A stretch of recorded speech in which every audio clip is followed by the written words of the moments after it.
Welcome to Leading with Purpose, the podcast that's dedicated to helping you become the leader you aspire to be. Join us on a journey of self-discovery, empowerment, and inspiration as we explore the world of leadership and personal growth.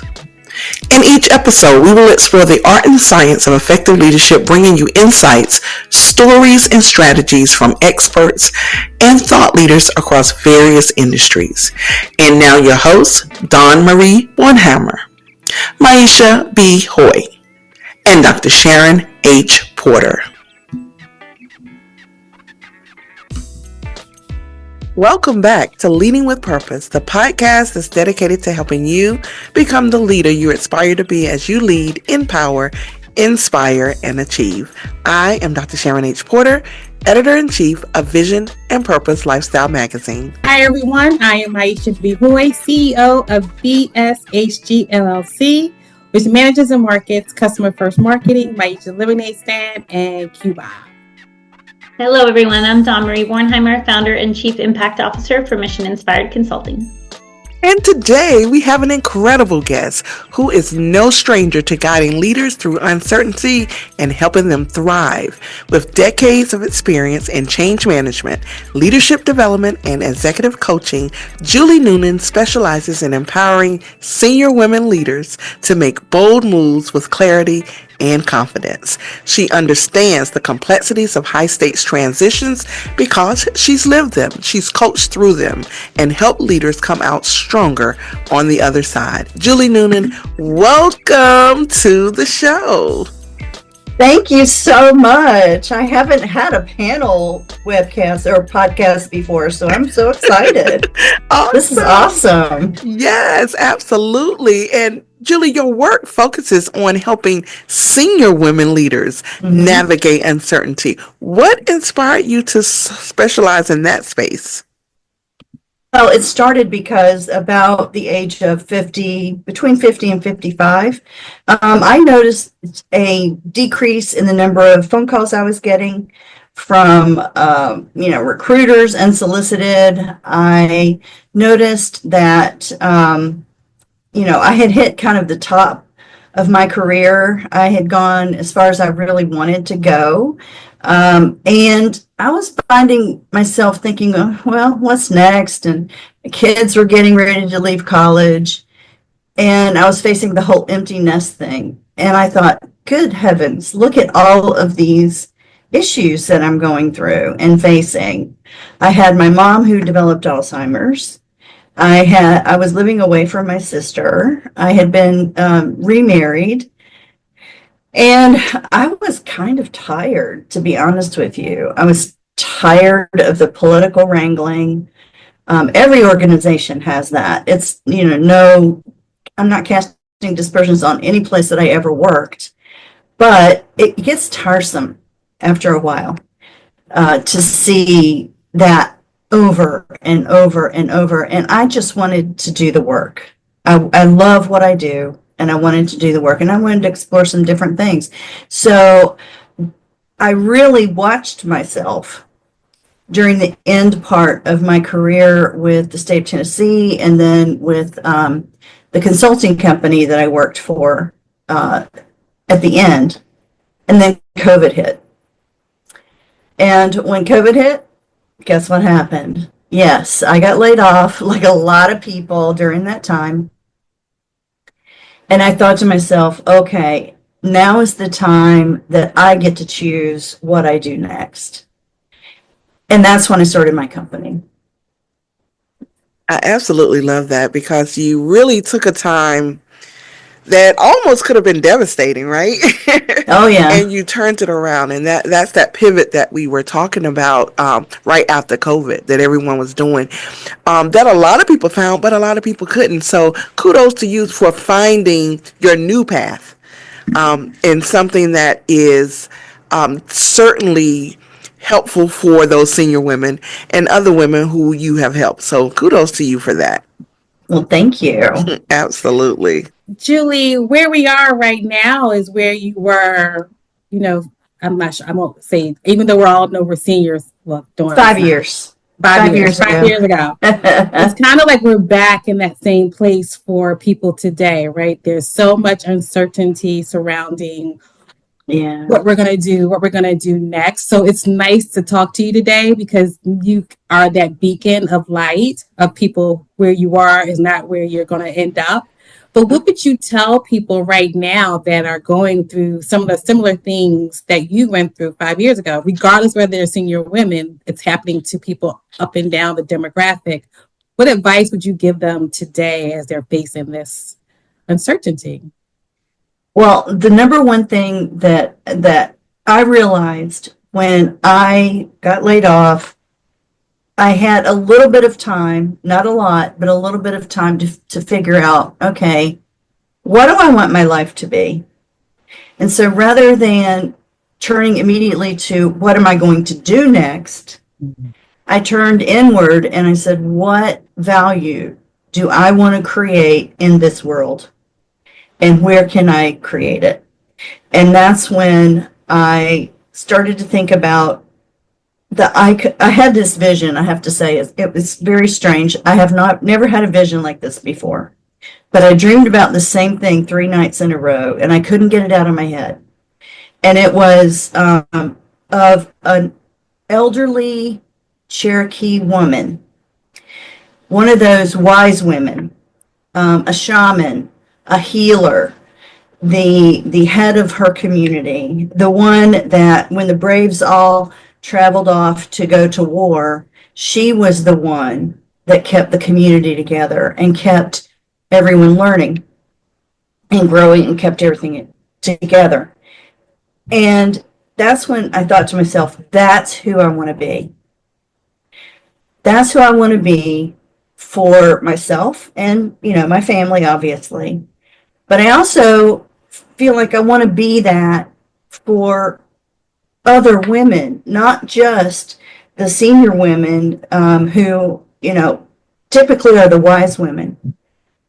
But we're not doing a good enough job of passing down that kind of wisdom and strength and confidence, or we weren't at least 5 years ago. It was not, it's grown tremendously since then. But we need to do a better job of that in order to equip them for what's coming next. And we don't know what that's going to be. And that's the key here, is that every time something horrific or something not even horrific, but something throws you off balance, I use my change management background. And I actually take a look at myself on the inside and say, okay, why is this upsetting you? Or why is this exciting you? It could be either.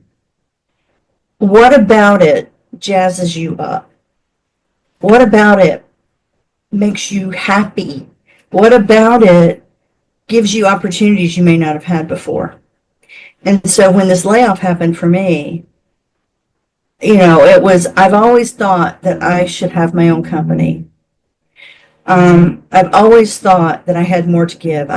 I'm one of these people that will tell you, I always thought I was going to be somebody, I was going to be famous, and that still is with me. And I keep thinking, okay, now I'm 61, almost 62. And I'm going, okay, so when is this going to happen? When am I going to get famous? Because it ain't happening yet, but hey, it'll happen. It'll happen. I have a feeling. So anyway, I think that, when I looked at my journey, that's when I actually started to create the idea of becoming a consultant and an executive coach for senior women leaders. And a woman leader can be any age. It doesn't have to be, a 50 plus person. But I think the 50 plus people who have led in whatever capacity that looks like for you, they're the ones that have that wisdom. And they're the ones that I want to continue to learn from. And I want to enable them to pass that wisdom down in an efficient, effective manner to the generations coming behind us. I absolutely love that. But I think you're our first guest that started leading with purpose through a vision that they had in their dreams. So you're already a superstar in our eyes, because it's just amazing that that's from 5 years ago to where you are today, to helping hundreds of women with their purpose, right? Helping them lead with purpose, not to commercialize our podcast, but definitely appreciate that journey. And I can't wait to hear more from you. So Julie, one of the things that comes up for me, like listening to you speak now, and actually reminds me of one of your podcast episodes that I listened to, is really the concept of harmony. And so when you were laid off, you had a moment, right? You had an opportunity to decide how you were going to respond. In 2023, I had a similar moment, and I had the opportunity to decide what I was going to do. I had just arrived here in Hawaii. A lot of life had already changed. And I had this invitation, right? And so I use a reframe. Life is happening for me, not to me. So what is happening for me? And so I love the questions that you were asking about how do you invite in the feelings that you're seeking to cultivate, but also to just deepen your awareness. In moments of transition, what do you recommend or invite your clients to consider related to identifying that work-life harmony for themselves before entering into the next yes? That could be their next career opportunity, whatever that may be. Well, number one, I always have my clients go through my RIDE methodology. It's what it's called, RIDE. And R is the first thing is reflect.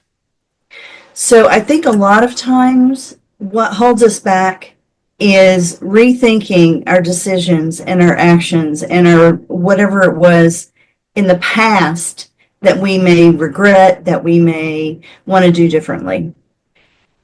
The thing about that is, yes, we need to do that, but it's already done, whatever it was. You are where you are. So let's spend maybe, a session on that, and then let's talk about what's next. Let's talk about going forward, and that's when we get into the I, which is imagine. And I always start my clients off with thinking about imagine your life, not your next career, your life. So what is it in every aspect of your life? If you had the perfect life, what would it look like? How would you feel about it? Who's with you in that perfect life? What are you doing? And then eventually during that process, we get to the careers decision. So when you look at, here's the life that I want to lead, then you say, okay, the job is definitely part of that, especially if you're doing something that you're very, very, very passionate about, which I do. But it's also a means to an end. In order to have that life, what are the practical things that you need to think about? Salary, geographic location, whatever the case may be. What are the non-negotiables that you have to fit into? And once they do that, then after that comes setting literally tangible goals. And that would be decide what you want to do. And then let's plan it out and take those steps, which is execute. So when I work with my clients, one thing that is the difference between a consultant or a therapist and a coach is consultants and therapists sometimes work backward or reflect on the past as opposed to moving forward. Consultants will tell you what to do or make recommendations. The coach asks you questions that help you make your own recommendations to yourself. Mm-hmm. And in my journey, one of the things that I decided right off the bat was I'm not waiting until I retire to have fun. I'm not waiting until I retire to do some of the things that I want to do. And the main thing that I wanted to do was I wanted to sell everything, buy an RV, and hit the road. And so planned it out. 4 years later, that's what we're doing right now. Mm-hmm. So I live in my RV. My husband and I travel around the country. We're planning the East Coast for this year. We're going to be leaving a little later than normal this summer, but because I have a brand new grandbaby. So I have to stay around here just for a little bit of time because, they grow up too fast. But that is the kind of life we want. And so I had to select my next career move, something that I could take on the road and work remotely. So all of it just kind of fit in. And then this podcast happened, my Roaming with Restless Women podcast. And then I got to meet people like Maisha and tons of other women and gather their wisdom. I've learned so much. It's amazing. No, I love that. And I think there's a benefit to deciding what you don't want as much as there is a benefit to deciding what you do want. And so I love the imagine and go big, big, big, and then decide what fits and where it fits. And really holding steady to that vision and deciding that that's what you want to co-create in order to bring it to life. And there is an element of planning in there, but at the end of the day, too, it's really about just believing that you can have any of those things. And now it's time to move into the execution of that plan. And so I really love that you found that and you were willing to wait for the execution where it made sense, right? 4 years. You stayed the course to build that vision. You didn't just try to pull the trigger the day later, right? And it's like that probably felt a little bit more supportive to your partner, to figure out how to navigate that. But I just love that you gave yourself permission to create it and you went and did it. And that's what makes you good at what you do, because when people can see it and they have examples of someone who's actually done it, it adds a layer of credibility that's really helpful for people that are managing uncertainty. So thank you. You're welcome. Julie, it made my heart smile when you said you don't wait for anything. I have an aunt who that's been her motto forever. She saves nothing. She uses everything. She buys something, she never holds it. You know how we say, oh, this is going to make a nice Christmas gift? She doesn't believe in it. If she see it, you're going to get it now. So I love that. I love that motto. Now, you've worked with leaders facing major transitions, both professionally as well as personally. What are some of those common challenges that they experience, and then how did you help them move forward with that confidence? What I find, to be quite honest with you, is as soon as someone faces a big change, either whether they've decided to do it or, the company's decided to do it and they have to participate or sponsor it. The first thing that happens is kind of almost a panic mode. Because the first question that anybody ever has when they're faced with a change is, what about me? What does this do to me? Because, we are so habit driven and we get so comfortable in our routines in our lives. My husband is a prime example of this.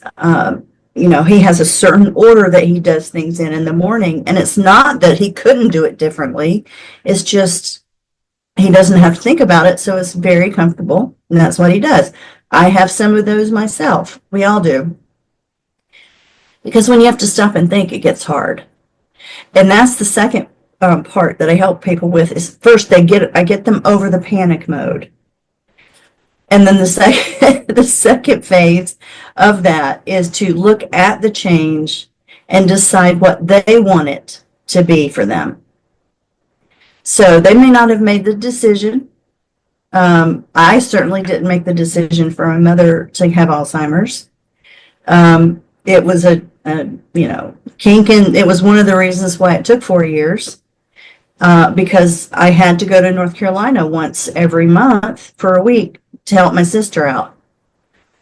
But I was happy to do that because I looked at it as what's in this for me. The thing that's in it for me is A, I'm going to get a lot of time with my mom. B, I'm getting to help my sister out and build a better relationship with her. And C, I can still work because I've created my job that I can take and do anywhere. So I always look for, okay, what's the worst thing that could happen and the best thing that could happen? And I focus on the best thing. Once I had that nailed down. I just rearranged my plan for the other things that I wanted to accomplish.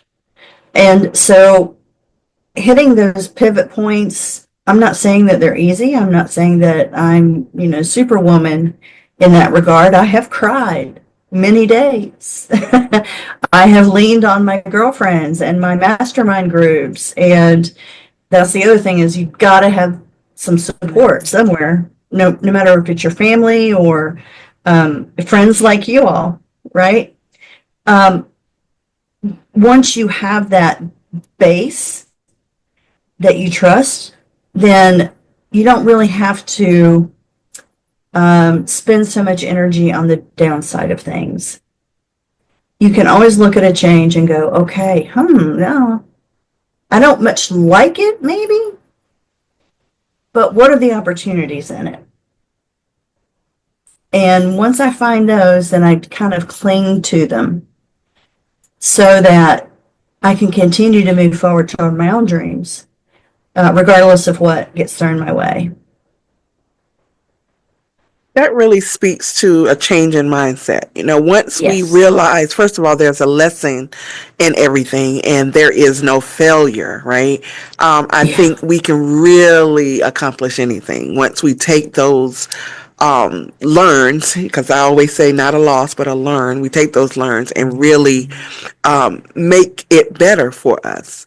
And so if we really truly look at everything as a lesson, then we'll learn from everything. And so that's exactly what you did. Really, you changed your mindset, you turned it around, and you made it work for you. So Well, don't get me wrong. I am no Pollyanna. I'll no, tell yeah, you that. it's difficult. Absolutely. It's very difficult. Absolutely. And we have to continue to challenge ourselves to have that mindset. Because we all get in our little valleys, right? But, Yeah, we again, do. that's that community and that village that you need, that support around you that helps you get up and see the brighter part of it or the lesson learned. So very impactful. Thank you for that. Dr. Sharon and Dawn know, we've been doing this since COVID. And one of the things that I binged on was House Hunters International. I think I watched every single show. And I don't know how you coach the guts it takes to change your life, to decide to sell off your belongings that you've accumulated over these years. But if you could give us insight into the guts part of it that it takes to do that work and to live the nomadic life and not have a home, a platform, four walls, that would be great. Okay. I'll give it my best shot. I think people are very different. I've always been the person that would leave the family. I left when I was 18 and never went back. I never moved back into home. As a matter of fact, when I moved out to college, my mom and my sister rented my room out. So, when I came back home, I slept on the couch. So I didn't have a home at that point. But Same here. yeah. Yeah, it took me many years of therapy to get over that one. Same here. But I think when I made the decision, and it wasn't necessarily even with my husband, to be honest. He's just kind of one of these people that he's very laid back and he can go with the flow. So I didn't have, a big problem introducing him to the notion. He was like, yeah, when can we go? So that wasn't bad. That wasn't hard. The hardest part for me was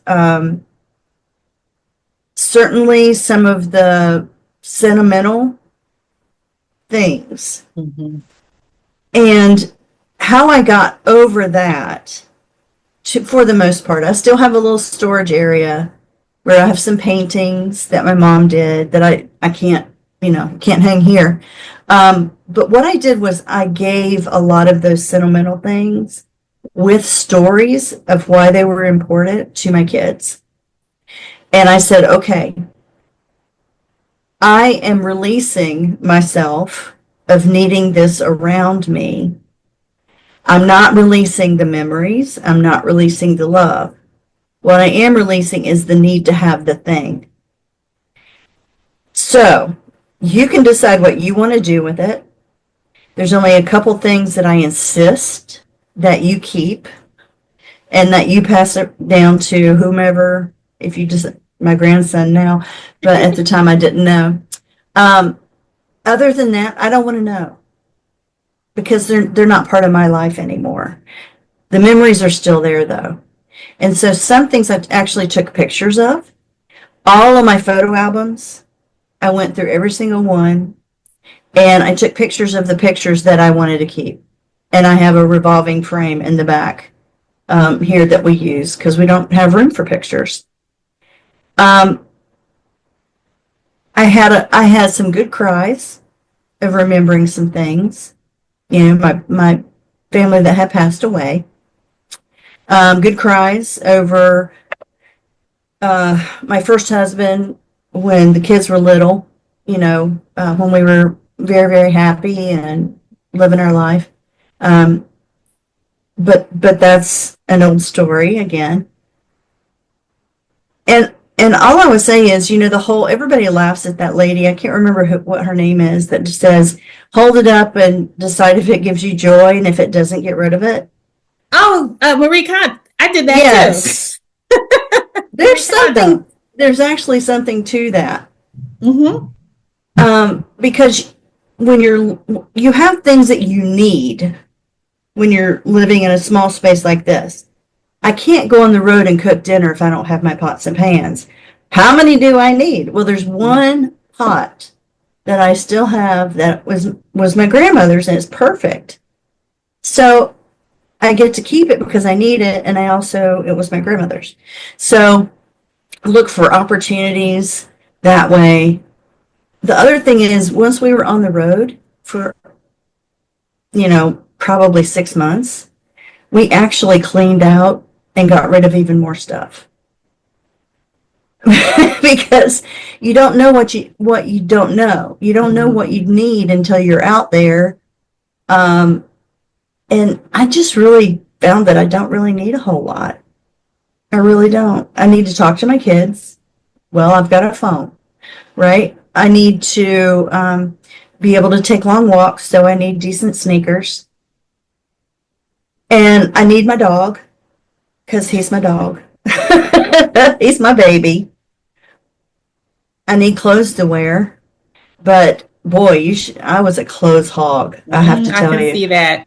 Oh my gosh. So I figured out a scheme. I only saved like 3 or 4 things that I needed for actually being on site at a client site. So I have like maybe 2 suits and a couple of dresses.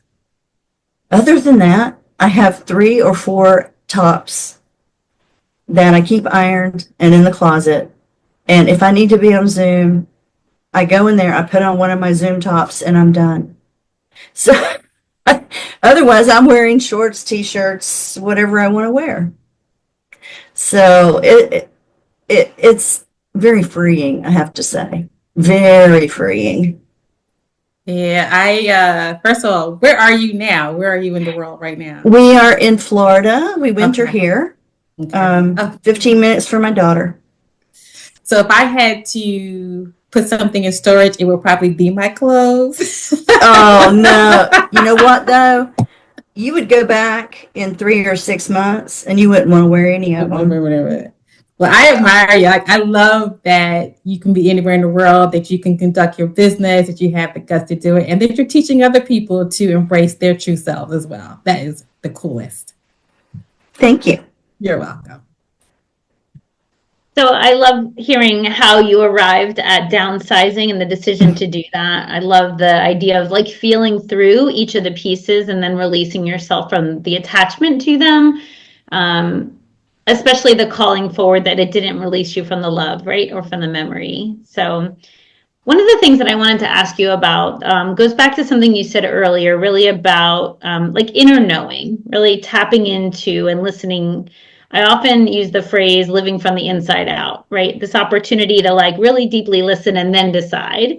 And I can imagine when your clients are in a decision point, or right, or feeling that indecision or decision paralysis, whatever we want to call it, that they need a little bit of guidance from you on how to kind of quiet the noise and kind of tune back in, whether they're using intuition or not, whatever we want to call it. I would love to hear what that might sound like for you to help someone move through those decision points when they're feeling a lot of external pressure and really need to listen more intentionally to themselves on what's the next right thing for them. Typically, the only guidance that I really give them is to ask them questions. So when they are trying to decide between, should I go back to a corporate job or should I try entrepreneurialism? Okay. Tell me what it would look like to go back to the corporate job. Just give me a day in the life if you got your ideal job in corporate America. Tell me what that would look like. And then, so when they start talking about it, really what happens is they have realizations. And when they have a realization, I'll say, okay, well, now take some time and write that down. Some people like to journal. If they do, I suggest that they journal. Because sometimes getting it out of your head is really all you need. And that could be journaling. It could be talking with a trusted friend, somebody with no stakes in the game, essentially. Going for a walk, being physical can help sometimes. But if you're any kind of age, let's put it that way, you know how you are. You know what's going to drive you insane. You know, there is an inner knowing. You just have to acknowledge it. You don't have to like all of it. Most of us don't like certain things about ourselves. But guess what? Nobody's perfect. I don't like that I make decisions like that and then regret them later.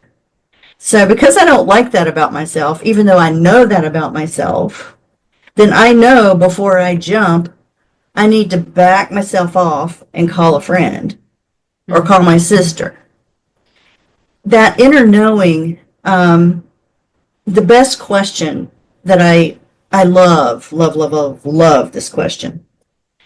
And I use it in executive coaching all the way to life coaching. What are you pretending not to know?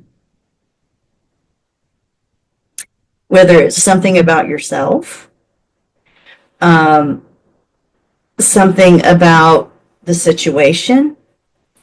For leaders, a lot of times when they're asking me for team effectiveness training, and we're talking, and I said, well, what are you pretending not to know? What do you know, when you're thinking about what the problem is, what are you pretending that is not there? Mm-hmm. 9 times out of 10, it's one person causing the issue. Mm-hmm. Okay, so let's talk about why you are reluctant to give this person the feedback that they need to move forward. That will fix your team effectiveness problem, or you can take them bowling. That helps too. So, you know, but that particular question I love, and I ask myself that too. What are you avoiding knowing about yourself? Yeah. That's the framing I use with my clients is what are you avoiding? Yeah, like, there you all go. All of these things are true. So what are you avoiding? What do you know? So what are you pretending not to know? I like the framing on that because it's a little softer. Avoiding does feel a little bit more, I don't know, has a little bit more energy to it. So I kind of like, it's like, oh, let's think about what you're pretending you don't know. And I love the application to the work environment because oftentimes the problem child, if you will, right, is also a top contributor, right? They might be the person who makes the most money for the business. So everyone's like, ooh, I don't really know if we want to give them that feedback because we also need them to be doing this. Right. And it's like, well, everyone's watching. And it's that, you know, the old adage of the rotten apple in the basket, right? And so just really 100%. calling that forward and asking them to really look at that is a really powerful tool, and it's important in your role. That's why they hired you, right? And so that Exactly. transparency and holding up that mirror sometimes is uncomfortable and immediately necessary as well. So thank you for those connections as well. I think those are really helpful for our audience. Good. So, Julie, you work with executive level, women in executive levels. How do you assist them in elevating their leadership? Okay. I always like to know at the very beginning, what is your purpose in elevating your leadership? Where did you get the idea that you need to do that? What is it internally or externally that's telling you you need to elevate your leadership? What does that mean to you? Once they define it, then we can talk about things that, or I can ask questions about that specific thing that they think they need to improve on. Many times, I'll do your typical assessments. I have one in particular that I absolutely love because it takes like 5 minutes and you don't have to, do the whole get everybody and their brother to rate you and blah, blah, blah. I like those. If I have to use them, I will. Those are typically not very effective for the senior echelon because, like I said before, once you get to a certain point, you know about yourself, your warts and everything. And there's one assessment that I like that basically measures how you place value on things. It's called axiogenics. So how do I place value on, let's say, money versus a baby versus an idea that I had that's going to make me $1 million? Where do I put those in priority order? And then that will tell you where, if you're putting your time on the things you say you value the most. Once you get your values aligned to be authentic to yourself, then you can start working on where in my leadership might I be able to elevate, to add more value to other people, and create more value in their worlds and in my position for my company? Or how can I use that information about myself to decide that I might want to realign? Maybe I am valuing money, or I am scared of some sort of retribution, or that is causing me to make decisions and play my B game as versus my A game. How can I realign my decision-making process and the way I think so that I'm getting the best value for me and for my coachee as well as my company? That's how we find out the leadership values that they need to elevate. And that's what really Jim Collins and even John Maxwell, that level 5 leader, that's what they Yes. talk about, really getting to that point, because like you said, once you're at that level, you do know yourself. And although there are certainly ways that we can improve, you know yourself when you're at that level. Yeah. So I really like them. I have to look at that assessment. I have not heard of that one. So thank you for that. Mm-hmm. This is a great, Dr. Sharon's question is a great segue into something that I was thinking about today, and the type of leadership that's needed based off of circumstances. Only because we are going through a trying time at a client's site and we have to face some real realities. And one of the leaders is bold, autocratic decision making. The other one is empathetic, more conciliatory collaboration. And I'm like, if you're a certain type of leader, but the situation you're dealing with is sensitive, how does a leader change, or does a leader change, or how does he or she make that transition, if that's what it is, to lead that team for a better result? I have a lot of conflicting theories around this, having been around L&D and leadership development pretty much my whole career, and having struggled with that myself as a leader. I always want to be the best leader I can be. However, that team or that situation might call for something I don't have naturally.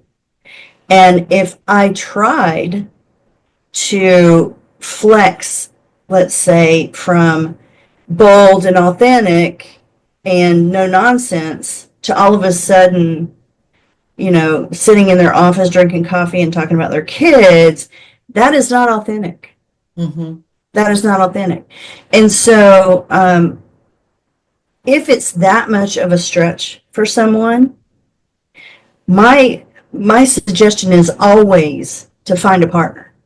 It's always to find somebody that you can partner with that can provide that missing element, or watch you and mentor you or coach you to get there. If it's going to be a long-term thing, you might want to reconsider, is that the right job for you?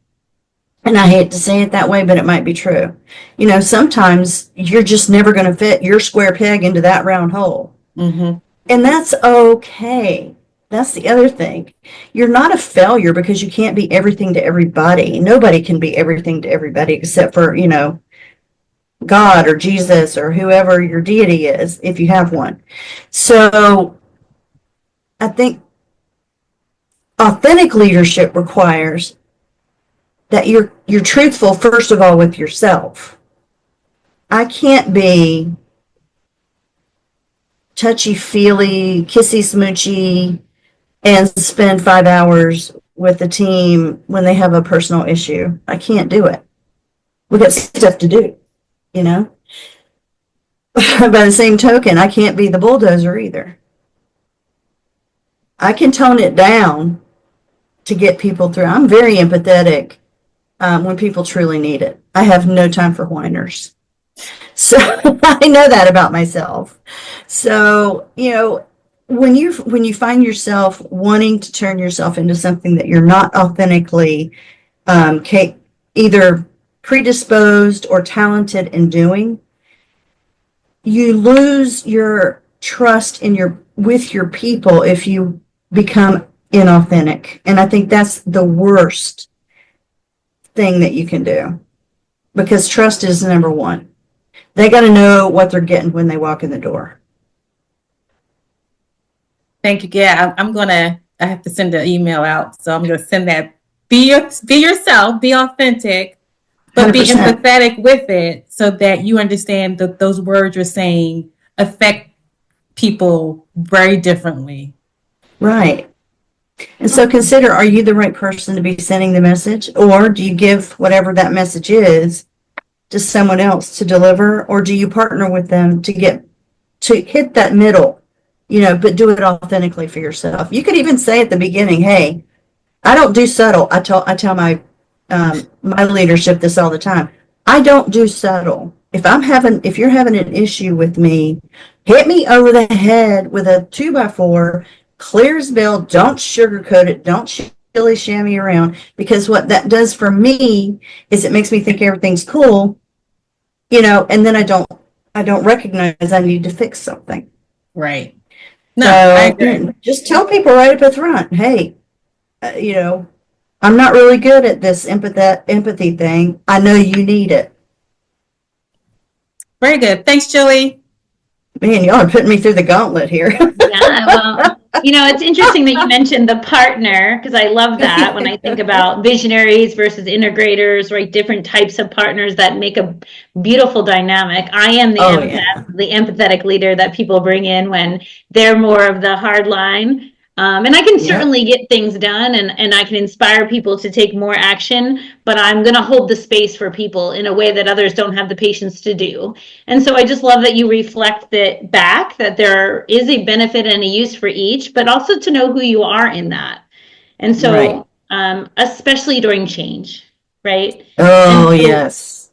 one of the things that I was thinking about listening to you is that oftentimes these young, aspiring, emerging leaders are tapped with the opportunity to come in at a moment of change, and they need to step in, and they don't always get the full landscape when they are offered the opportunity, but quickly scan the area and figure out, oh, there's a lot of unhappy people. There's a lot of seasoned people that are used to doing things a certain way.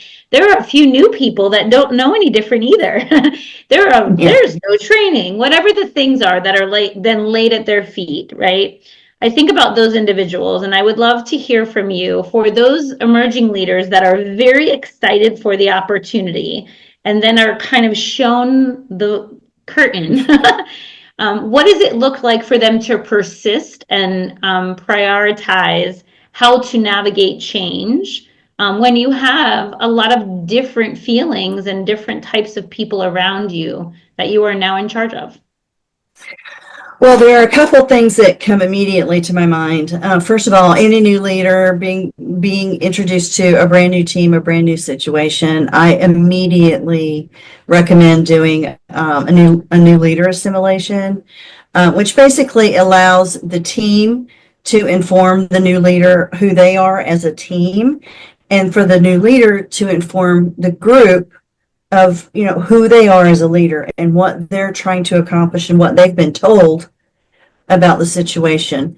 I don't think that there is any substitute for actually sitting down face to face with each person to understand where they're coming from, what their experience has been, what their concerns are, what their worries are. If you can't do that because your team is way too big, at least convene a team meeting and find out who in that team is the most influential. Who are they going to look to if you're not there? And it's not usually someone, well, I'm not going to say that, but it could be someone that doesn't really even have a leadership position. They just do it because they're naturally good at it and the team trusts them. If you have someone like that, they can serve as a proxy and help you understand how the team is perceiving the change. Mm-hmm. I always take those with a grain of salt because they're dealing with their own response to the change. They have to know what's in it for them as well. However, 9 times out of 10, you're going to get the beef, the real bottom line of what the main concern is. And if you push enough and you have building a good enough relationship with that person, and you make it psychologically safe for them to talk to you as a confidant, they're going to tell you, when you've got an issue bubbling up around the change that you need to address. The other thing is get a peer, or I don't want to say it depends on who you can trust at the top level or the level above yours. Depending on who you trust in the organization, sometimes a peer can give you the backstory of where all of this has come from. Somebody that has been there for a long time. I deal with this all the time with mergers and acquisitions, all the time. And as a consultant coming in, depending on how fast I can get that trust with the main influencers of the acquired company, the better I can deliver what they need to get through the change. I did a project last year, and the acquired company had been acquired 4 years before and still refer to themselves as the old company name. Yeah, no integration whatsoever. And every single leader of that group over the past 4 years had been new, and they never promoted the influencer of this other group to be the leader of that team. So she basically did it anyway.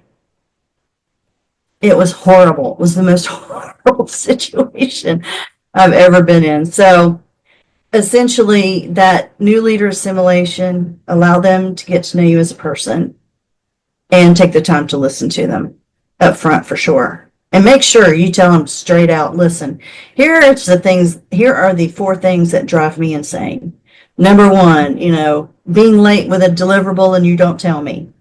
Number 2, lying. That's another, don't lie to me, etc. And I like to be communicated with via email, or I like to be communicated with a phone call. Basic stuff, but I think in the heat of the moment, new leaders flounder around quite a bit when they really could have a plan going in that would help them out better. Yeah, no, and I don't know if you're familiar with Liz Wiseman's work, but in her book, Impact Players, they talk about this, they call it a user guide. I reformatted it to refer to it as a connections guide, but I find it to be very valuable to highlight exactly what you're talking about. Yeah. What do I look like when I'm at my best? What do I look like when I'm at my worst? How do I like to be communicated with? What is my zone of genius, right? Where am I at my best? And then who do I need to bring in to help me move the needle on things that are just not that for me? And Right. So that your team gets to know that about you, but then learning that about the individuals that I'm going to work with or that are going to be on that team gives them the voice to have that same reflection, but also honor all of it is okay. It just simply is. So when we can look at the pieces and decide who's going to amplify who and who's going to be potentially more of a hindrance than a progressive person, like just kind of know about who do you want to pair up to kind of help them move forward together. And then I love the reliance on the trusted person. I do think psychological safety is something else you mentioned. Super important during change management and leadership. And oftentimes when people are working really hard, it almost stings a little to hear that people are still not happy. But we have to look in the mirror too and be willing to say, what are we willing to do in order to move this forward? And sometimes that's stepping aside and sometimes that's stepping forward. And so I just love the anchoring of the communication and really the transparency about who you are and how you lead, and then backing that up. Yeah, I think, again, it goes back to that authenticity, trust, and vulnerability. Because if you open up the space and allow everybody on the team to be vulnerable, someone will say, I hate spreadsheets, I don't want to touch math. It starts there and then it goes down into actually, I like to be included in big discussions, and it gets down and down into those human needs, and everyone has different human needs. Yeah, I remember one of my colleagues, I took over a new team, and one of the things I learned about them very quickly, because I asked, was that they like to get the agenda for the meeting the day before. And so when we would be in a meeting, they would contribute more if they just had an awareness of where we were going with the time. And so it was in service of one person, but became in service of everyone, even if the others didn't read the agenda in advance. That individual contributed so much more impactfully simply by having what they needed. And it only happened because we asked. And so sometimes it's just about asking the right questions and creating the space where it's okay to answer. Heck yeah, absolutely. And when your words and your actions don't align, you're done, basically. That's the main thing, and that's the number one thing I tell leaders as I'm coaching them through leading a team through change. Don't say it if you don't mean it. Very true, very true. Yeah. Well, Julie, this has been such an insightful conversation. Your expertise in guiding leaders through uncertainty, as well as helping them step into their next chapter with confidence, is truly inspiring. We would love to give you this space to share with our audience how they can follow you. How can they connect with you? Best way is LinkedIn. I'm on there, Julie Noonan, Noonan. And my website is jnoonanconsulting.com, which is pretty easy to remember. And my coaching website, I have two different companies. So my coaching website is intuitivewisdomcoach.com. Very well. Thank you, Julie, for being our guest. Thank you. Absolutely. We really, really enjoyed this conversation. And to our audience, we want to thank you as well. Thank you for joining us for another episode of Leading with Purpose podcast today. I am Dr. Sharon H. Porter. Bye, everybody. I'm Aisha Bihoy. And I'm Dawn Marie Bornheimer. As you navigate your leadership journey, remember that leading with purpose is not just a philosophy, but a commitment to making a positive impact. Continue to empower, inspire, and achieve. And if you enjoyed this episode, please share it with your network. And don't forget to subscribe so you will never miss an opportunity to explore the intersection of leadership and purpose. Until next time, lead with passion. Lead with a positive intention. And by all means, continue to lead with purpose. Thank you for joining the Leading with Purpose podcast. Please join us every Monday for a new episode.